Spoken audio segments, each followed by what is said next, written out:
Hello बच्चों, आज की क्लास में आपका स्वागत है। और आज हम स्टार्ट करने जा रहे हैं क्लास 11th अकाउंटेंसी के चैप्टर 3, जिसका नाम है थ्योरी बेस ऑफ अकाउंटिंग। इसका हम पार्ट 1 कंप्लीट कर लिए हैं। आज हम कवर करेंगे पार्ट 2 इसका। तो एक बार देख लेते हैं हम क्या क्या हम पढ़ लिए हैं। अकाउंटिंग प्रिंसिपल हमारा पहला पॉइंट था, अकाउंटिंग प्रिंसिपल। इसमें हम जाने थे कि अकाउंटिंग कन्वेंशन क्या होता है और अकाउंटिंग कॉन्सेप्ट क्या होता है। फिर इसके बाद अगला पॉइंट था हमारा फंडामेंटल्स ऑफ अकाउंटिंग एज्यूम्पशंस। ये आपका अकाउंटिंग कन्वेंशंस, वो अकाउंटिंग कॉन्सेप्ट का ही पार्ट है ये। उसमें दो पार्ट है हमारे, गोइंग कंसर्न और कंसिस्टेंसी। फिर इसके बाद अगला पॉइंट है हमारा एक्चुअल, कि एक्चुअल आगे होता क्या है इसमें। ये आपका अकाउंटिंग कन्वेंशंस का है। इसमें लिखा था transaction are recorded when they are entered, not when the settlement of to take.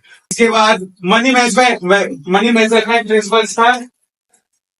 फिर उसके बाद अकाउंटिंग पीरियड प्रिंसिपल था, कि अकाउंटिंग पीरियड प्रिंसिपल आगे होता क्या, ये हम जान चुके थे।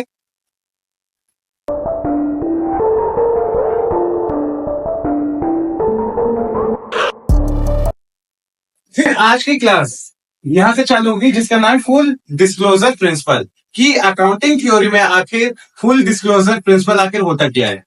तो एक बार हम देख लेते हैं क्या लिखा हुआ है इसमें। According to this principle, this should be complete and understandable reporting on the financial statements of all significant information relating to the economic affairs of the entity। इसमें यह बताया गया है कि हम जो फाइनेंशियल स्टेटमेंट यूजर को दिखाते हैं, तो उसमें हम कुछ छुपा नहीं सकते हैं। मतलब जो हमारी अकाउंटिंग स्टेटमेंट है उसमें कुछ छुपता नहीं है। अगर हमसे ये पूछा जा रहा है कि हमने पूरे साल में कितनी एसेट्स बिजनेस के अंदर लगाई है, तो उसके साथ साथ हमें क्या बताना होगा, कैपिटल भी बतानी पड़ेगी। या फिर हम इनकम निकाल रहे, एसेट्स निकाल रहे, तो लायबिलिटी भी हमें बतानी पड़ेगी। अगर हम अपनी स्टेटमेंट में एसेट शो कर रहे हैं, तो हमें लायबिलिटी भी उसमें दिखानी पड़ेगी, जो कि फुट नोट में आएगी। जैसे contingents liabilities are shown as foot note. मतलब ये बताया गया है कि अगर हम फाइनेंशियल स्टेटमेंट में हम अपनी एसेट शो कर रहे हैं, ठीक है, तो फुट नोट में हमें क्या है, लायबिलिटीज भी दिखेगी, हमारी लायबिलिटीज भी आएगी इसमें। तो इसी को फुल डिस्क्लोजर प्रिंसिपल बोलते हैं। मतलब कि हम जो फाइनेंशियल स्टेटमेंट यूजर को दिखा रहे हैं, तो उसमें कुछ छुपता नहीं है, सारा कुछ दिखेगा उसमें। मतलब कि सारी इंफॉर्मेशन उसमें प्रोवाइड रहती है, ठीक है। उसका नेक्स्ट हमारा मटेरियलिटी प्रिंसिपल, कि आखिर मटेरियलिटी प्रिंसिपल होती क्या है, एक बार हम देख लेते हैं। Material means importance and items is disclosed if it is material. मतलब इसमें ये बताया गया कि कोई अकाउंटिंग, अगर बिजनेस के अंदर इंपॉर्टेंस क्या है। अब ऐसे आपने समझोगे, एक एग्जांपल दे रहा हूं, उससे आपको समझने में काफी आसानी होगी। मतलब आप मान लीजिए कि मुकेश अंबानी जी हैं, ठीक है, इनका जियो की कंपनी है। और एक और है राजू पंवाड़ी, इसका क्या है, एक छोटा सा बिजनेस है। तो इनके 500 रुपए खो जाते हैं, वही मुकेश अंबानी जी के 500 रुपए खोते हैं, वही राजू पंवाड़ी जी के 500 रुपए खोते हैं। तो मुकेश अंबानी जी के लिए ये 500 रुपए कुछ नहीं है, और पंवाड़ी जी के लिए तो है। जो राजू पंवाड़ी है उनके लिए 500 रुपए तो बहुत इंपॉर्टेंस है, क्योंकि उनका छोटा सा बिजनेस है। 500 रुपए तो उनके लिए बहुत कुछ है, पर अंबानी जी के लिए नहीं है। तो अंबानी जी क्या करते हैं, अपनी बुक्स ऑफ अकाउंट में इसको रिकॉर्ड नहीं करते हैं कि मेरे 500 रुपए खोए हैं। वही पंवाड़ी जी है, ये क्या करते हैं, जो 500 रुपए इनके खोए हैं वो इसको रिकॉर्ड करते हैं अपने बुक्स ऑफ अकाउंट्स में। तो इसमें यही बताया गया है मटेरियलिटी प्रिंसिपल में कि क्या इंपॉर्टेंस है। हम अकाउंट्स बुक्स में अपनी इंपॉर्टेंस को नोट करते हैं, अपनी इंपॉर्टेंस को रिकॉर्ड करते हैं, और जो इंपॉर्टेंट नहीं होता है वो रिकॉर्ड नहीं करते हैं। मतलब कि जो उसका यूज, जो बिजनेस ओनर है, उसके लिए जो चीज इंपॉर्टेंट होगी वो बुक्स ऑफ अकाउंट्स में उसे रिकॉर्ड करेगा। अगर उसको लगता है उसके लिए जरूरी नहीं है, उसको रिकॉर्ड नहीं करेगा। उसी को हम क्या बोलते हैं, मटेरियलिटी प्रिंसिपल। मतलब मटेरियलिटी मीन्स होता है इंपॉर्टेंस, बस इतना जान लेना, ठीक है। बस इसमें यही था खाली कि इंपॉर्टेंस क्या है, जो बिजनेस ओनर है उसके लिए इंपॉर्टेंस क्या है बिजनेस के अंदर, इतना ही है इसमें। उसके बाद हमारा है कॉस्ट और हिस्टोरिकल कॉस्ट और प्रिंसिपल, कि कॉस्ट क्या है और हिस्टोरिकल कॉस्ट क्या है, ये देख लेते हैं एक बार हम।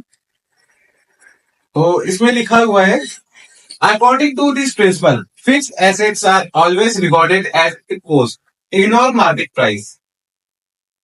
तो इसमें ये बताया गया है कि जो कॉस्ट होती है, किसकी कॉस्ट होगी, मतलब कि मैं एक बार आपको एग्जांपल दे दे रहा हूँ कि जो बिजनेस ओनर है वो क्या कर रहा है।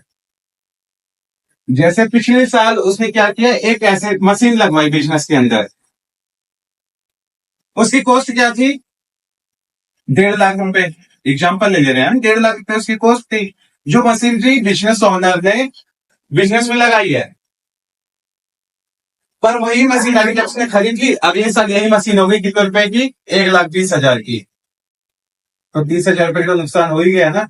नुकसान क्या है, मतलब ये हिस्टोरिकल कॉस्ट थी, मतलब कि जो 1.5 लाख रुपए पहले पिछले साल की कॉस्ट थी मशीन की, वही मशीन उसको अब इस साल में 1,20,000 की मिल रही है, पर उसको क्या, उसने तो पहले लगवा ली। तो वही कॉस्ट का मतलब, ये हिस्टोरिकल कॉस्ट का मतलब है कि जो, मतलब कि जो एसेट्स बिजनेस ओनर पहले लगा चुका है जिस रेट में, उसकी कॉस्ट, मतलब कि जो हिस्ट्री की कॉस्ट क्या है उसी एसेट्स की। मतलब मेरे कहने का मतलब यही है कि जो बिजनेस ओनर है वो बिजनेस में क्या कर रहा है, मशीन लगवा रहा है 1.5 लाख रुपए की, और वही मशीन उसको पिछले साल 1.5 लाख रुपए की मिल रही थी। वही मार्केट में वही जो मशीन है इस साल कितने की, 1,20,000 की। तो ये जो 1.5 लाख रुपए, ये क्या हिस्टोरिकल कॉस्ट है, इसको हम क्या बोल सकते हैं, हिस्टोरिकल कॉस्ट प्रिंसिपल। ठीक है, इतना समझो। इसके जो पॉइंट है वो आप आगे अच्छे से, आगे हम जब चैप्टर वाइज आगे बढ़ेंगे तो आप इससे अच्छे से समझेंगे कि आखिर होता क्या है। ठीक है, उसके बाद है हमारा रियलाइजेशन प्रिंसिपल की आगे होता क्या है। According to this principle, market और realisable value is recorded when the assets actual sold.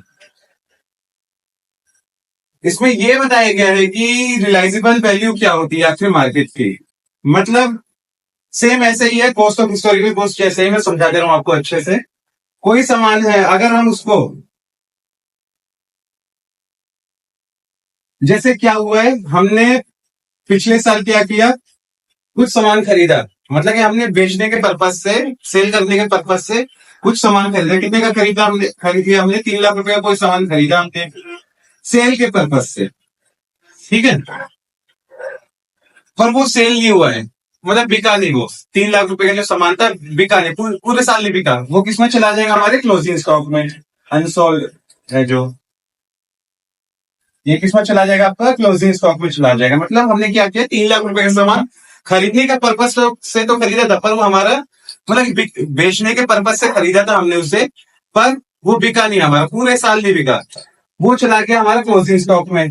तो उसी सामान को हम, जो 3 लाख रुपए का है, 3 लाख का तो नहीं बेच पाए, उसकी वैल्यू तो कम हो जाएगी। इस साल हम उसे क्या करेंगे, जैसे हमने उसे क्या किया, 2.5 लाख रुपए में से उसकी जो प्राइस है वो 2.5 लाख रुपए हो गई है।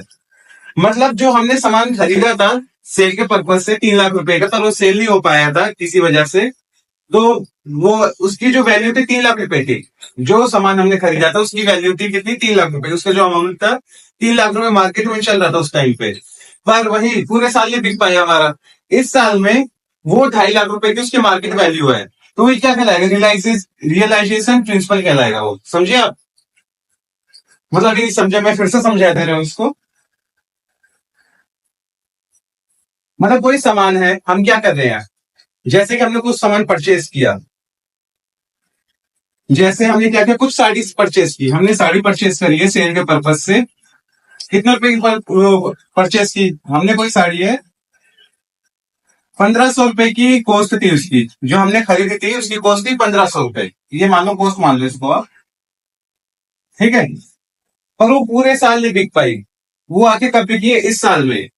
पर वही हमने तो 1,500 रुपए में खरीदा खरीदा था, उस समय इसकी मार्केट वैल्यू थी कितनी, 1,700 रुपए मान लो, पर वो उस समय नहीं बिक पाई थी।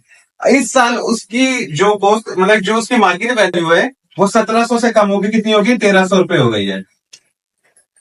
तो 200 रुपए का हमें तो नुकसान हो रहा है, क्योंकि हमारी कॉस्ट तो 1,500 रुपए थी, पर इस साल क्या हुआ है, 200 रुपए का हमें नुकसान हुआ है, लॉस हुआ है, क्योंकि इसको सामान को बेचने के लिए मार्केट वैल्यू इसकी 200 रुपए कम होगी, मतलब 1,300 रुपए की हो गई है। तो वही रियलाइजेशन प्रिंसिपल यही कहलाता है, मतलब कि कोई सामान हम खरीद रहे हैं सेल के पर्पज से, पर पूरे साल वो नहीं बिका है किसी वजह से, वो इस साल हम बेच रहे हैं उसको, पर उसकी जो मार्केट वैल्यू वो कम हो गई है, तो जो मार्केट वैल्यू क्या कहलाएगी, रियलाइजेशन प्रिंसिपल कहलाएगी। ठीक है, इतना समझ गए? तो हमारा नेक्स्ट पॉइंट है कंजर्वेटिज्म, कि आखिर कंजर्वेटिज्म होता क्या है अकाउंटिंग थ्योरी के अंदर। इसको इसका दूसरा नाम प्रूडेंस भी हम बोल सकते हैं इसको। तो हम देखें थे आखिर होता क्या है। According to this principle, provide for anticipated losses but do not account anticipated profits. जैसे फर्म को अगर लॉस हो रहा होता है किसी वजह से, उसको लगता है कि हाँ फ्यूचर में मेरे को लॉस हो सकता है। मतलब जैसे मैं ये ऑफलाइन क्लास ले रहा हूँ, जैसे ऑफलाइन में ट्यूशन पढ़ा रहा हूँ बच्चों को। अगर मेरे को लगता है 2-3 बच्चे हैं ये मेरे को फीस नहीं देंगे, तो मेरे को एहसास हो रहा है कि मेरे को फ्यूचर में लॉस हो सकता है, तो मैं क्या करूंगा? तो एडवांस में उनकी फीस ले लूंगा। तो मतलब ये कुछ इंप्रूव करना, हमें लगता है कि अगर हमको लॉस हो सकता है तो उस पर थोड़ा ध्यान देके उसको इंप्रूव करना, उसी को हम क्या बोलते हैं? कंजर्वेटिज्म। हमें जो लॉस होने वाला है हम उसको क्या करते हैं? रिकॉर्ड करते हैं। लॉस को सिर्फ रिकॉर्ड करेंगे, प्रॉफिट को रिकॉर्ड नहीं करेंगे। होने वाले लॉस को हम रिकॉर्ड कर सकते हैं कि हाँ फ्यूचर में हमें इससे लॉस हो सकता है, पर प्रॉफिट को रिकॉर्ड नहीं करेंगे। ठीक है, इतना समझ गए आप? एग्जाम्पल पे, प्रोविजन फॉर डाउटफुल डेट। मतलब जैसे कोई डेप्टर्स है, डेप्टर्स हमारे लिए कोई डेप्टर्स है, ठीक है, हमें पता है कि फ्यूचर में उससे पैसा मिल सकता है हमें, पर हमें ये भी एहसास होता है उससे पैसा नहीं मिलेगा, तो वो भी एक कंजर्वेटिज्म हो गया। जैसे closing stock value at cost market price which ever is lower. मतलब वही एग्जाम्पल जो मैंने पिछले एग्जाम्पल में आपको बताया था, मतलब ये है कि क्लोजिंग स्टॉक जो हमारा है उसकी जो वैल्यू कॉस्ट थी, जैसे कि कोई सामान था हमने, उसकी जो वैल्यू थी 100 रुपए थी, ठीक है, पर क्लोजिंग स्टॉक की, पर इस साल आगे उस जो सामान था, जो वो स्टॉक था हमारा, उसकी वैल्यू कितनी होगी? 80 रुपीज हो गई मार्केट वैल्यू। तो 20 रुपए का हमें क्या हो रहा है? नुकसान हो रहा है, हमें लग रहा है नुकसान है ये। तो इसको हम कन्वर्टिज्म बोल सकते हैं, प्रूडेंस भी इसको बोल सकते हैं। तो समझ गया कि आखिर ये होता क्या है। मतलब फर्म को अगर लगता है कि फ्यूचर में लॉस हो सकता है, जो लॉस होने वाला होता है उसे लगता है कि हाँ इससे लॉस हो सकता है, उसको वो रिकॉर्ड कर लेती है। ठीक है, उसी को हम कंजर्वेटिज्म बोल सकते हैं, और उसमें ये होता है कि कैसे इसको हम सुधार सकते हैं। पर लॉस को तो हम रिकॉर्ड कर लेंगे, पर प्रॉफिट को हम रिकॉर्ड नहीं करेंगे। ठीक है, इतना ही है इसमें। एक बार इसके आगे का देख लेते हैं क्या है मैचिंग प्रिंसिपल, कि आखिर मैचिंग प्रिंसिपल होता क्या है अकाउंटिंग थ्योरी, ये भी हम देख लेते हैं। According to this principle, expense incurred to earn the revenue should be recognised as expense in the same year. मतलब ये है कि जैसे मैं एग्जांपल ले लेता हूँ, इसमें ये बताएगा कि जैसे फर्म को अगर रेवेन्यू, कोई सामान अगर सेल हो रहा है, तो सीधी बात है उस सामान सेल हो रहा है, सामान रेवेन्यू हो रहा है, फिर वो फर्म को उसके पीछे एक्सपेंस भी हुआ होगा। मतलब मैं दूसरा एग्जांपल ले लेता हूँ। जैसे मैं आप सबको कोचिंग पढ़ा रहा हूँ, क्लास में ट्यूशन प्रोवाइड कर रहा हूँ, मैं आपको ट्यूशन तो पढ़ा रहा हूँ। आप जो मेरे को फीस दे रहे हो मेरे लिए क्या है? जो आप मेरे को फीस ले रहे हो, क्लास फीस लिख ले रहा हूँ मैं इसको, ये मेरे लिए क्या है? ये रेवेन्यू है। ठीक है, ये मेरे लिए क्या है? रेवेन्यू है। पर मैं आपको क्लास, आप मेरे यहाँ पे आ रहे हो, फर्नीचर है मेरे पास, फर्नीचर तो लगेगा जिस पर आप बैठोगे, है ना। डिजिटल बोर्ड है मेरे पास, और और भी कई सारे आइटम्स हैं, है ना, क्लासरूम में तो यही सब रहते हैं। तो जो फर्नीचर है, फर्नीचर में लिए क्या है? एसेट्स है। इसमें क्या लग रहा है? इसकी वैल्यू कम हो रही है ना, इसकी वैल्यू जो है कम हो रही है। डिजिटल बोर्ड है, डिजिटल बोर्ड चलाने के लिए क्या चाहिए? इलेक्ट्रिसिटी चाहिए, तो इसमें भी इलेक्ट्रिसिटी चार्जेस में पे कर रहा हूँ। तो ये सब क्या है? ये सब मेरे लिए क्या है? एक्सपेंस है। समझे? मतलब मैचिंग प्रिंसिपल क्या है? वो तो मेरे को हो रहा है रेवेन्यू, पर साथ के साथ मेरे को एक्सपेंस भी तो पे करना पड़ रहा है, तो वही मैचिंग प्रिंसिपल है। फर्म को रेवेन्यू तो होगा होगा, पर साथ के साथ उसको क्या होगा? एक्सपेंस भी होगा। ये क्या है? मैचिंग प्रिंसिपल है। ठीक है, इसमें एग्जांपल भी है, depreciation is recorded when, sorry, because of this principle. मतलब डेप्रिसिएशन को रिकॉर्ड कर सकते हैं कि डेप्रिसिएशन आखिर होता है कि, ये भी आप देख लेना, मैं आपको समझा दिया हूँ, वो पिछली क्लास में समझा चुका हूँ कि डेप्रिसिएशन आखिर होता क्या है। ये आप, इसका एक चैप्टर है, आप उसको आगे पढ़िएगा कि डेप्रिसिएशन क्या होता है, कितने मेथड होते हैं इसको, इसके तो ये सब आप आगे पढ़ेंगे। ठीक है, मैचिंग प्रिंसिपल आपको समझ आ गया क्या होता है। उसके बाद है हमारा ड्यूअल एस्पेक्टेड प्रिंसिपल। ये भी हम देख लेते हैं क्या होता है। According to this principle every transaction has two aspect. मतलब ये बताया गया कि कोई भी हमारी जो ट्रांजेक्शन होती है, इस प्रिंसिपल के अनुसार हमारी जो कोई ट्रांजेक्शन होते हैं उसके दो एस्पेक्ट होते हैं। मतलब जैसे कोई हम सामान सेल कर रहे हैं, किसी सामान को हम सेल कर रहे हैं, तो बदले हमें क्या मिल रहा है, कैश मिल रहा है। मतलब सामान तो हमारे पास से जा रहा है और कैश हमारे पास आ रहा है, मतलब कैश रिसीव हो रहा है तो हमारे पास से कुछ तो जा रहा है। मतलब एक बार मैं देख लेता हूं। जैसे कोई फर्म है, फर्म क्या करी, कोई सामान को परचेस करी, जब भी परचेस करी, मान लो आप कोई सामान है परचेस करी है या कोई एसेट्स परचेस करी है, उस सामान को परचेस करने के लिए वो क्या कर रही है, बदले में कैश दे रही है, कैश हमारे पास से जा रहा है। ये क्या है, ये डुअल एस्पेक्ट है। मतलब डेबिट एंड क्रेडिट मेथड भी बोल सकते हैं इसको, कि डेबिट और क्रेडिट भी है एग्जाम्पल पे। मतलब ये सब आप आगे समझोगे, ये जर्नल एंट्री वगैरह जब आप पढ़ोगे ये क्या होता है, ये डबल एक्सपेक्ट वगैरह, उसमें आप अच्छे से, आपका डाउट है तो अभी क्लियर हो जाएगा। अब इतना जान लो आप, डबल एक्सपेक्ट प्रेफर का मतलब ये होता है कि कोई, इसके डबल एक्सपेक्ट होते हैं। मतलब कोई सामान अगर हम परचेज करेंगे, बदले हमें कैश देना पड़ेगा, इसके क्या हो गए, दो हो गए, मतलब दो एक्सपेक्ट है, ठीक है।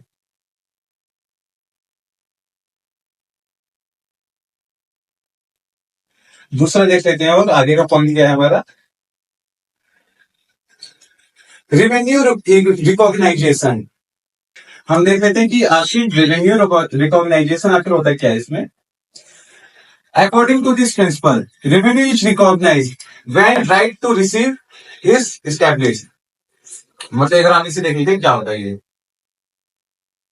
ये एक्रूअल रिकॉग्नाइजेशन जैसा ही है। आपको मैं पढ़ा चुका हूँ शायद पिछली क्लास में, पिछले चैप्टर में, कि एक्रूअल रिकॉग्नाइजेशन आखिर होता है क्या है। तो वैसे क्या है रेवेन्यू रिकॉग्नाइजेशन। रेवेन्यू जैसे कि एग्जांपल ले लो आप, जैसे कि कोई सामान है, हम सेल कर रहे हैं 5 मई को, ठीक है, पर 5 जुलाई को हमें कैश रिसीव हो रहा है, उस जो सामान है उसका वो अमाउंट जो है हमें रिसीव हो रहा है 5 जुलाई को। तो हम क्या करेंगे, इसको कब रिकॉर्ड करेंगे, कब रिकॉर्ड करेंगे, जब हमने सामान को सेल किया है। वही सामान को हम जब सेल किए हैं तभी तो रिकॉर्ड करेंगे। तो रेवेन्यू रिकॉग्नाइजेशन ये पैसा चाहे हमें जब मिले, पर हम इससे कब रिकॉर्ड करेंगे, जब सामान हम सेल कर रहे हैं, ठीक है।